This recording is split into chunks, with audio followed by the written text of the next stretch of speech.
see if grandparents can be an involved party in a California CPS case. The answer to that is grandparents can be an involved party in a California CPS case.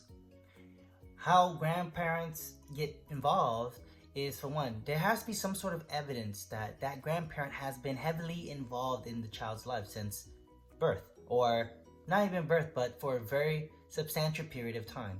There also has to be some sort of information or evidence that the grandparent and the child, or vice versa, there is some sort of psychological bond between the two. In addition to that, there has to be some sort of information that the grandparents know about the grandchild that other people do not know.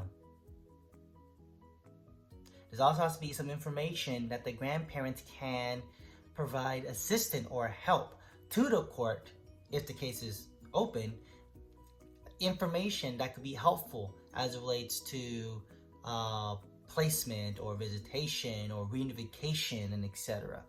But most importantly, there has to be some sort of evidence that if the grandparents were to be no longer involved, is it going to detrimentally harm them in some form of way? Or what happens if the court were to terminate jurisdiction? Are they going to potentially lose a chance to be involved or part of the grandchild's life? These are something that needs to be considered prior to considering if you are eligible to become an involved party.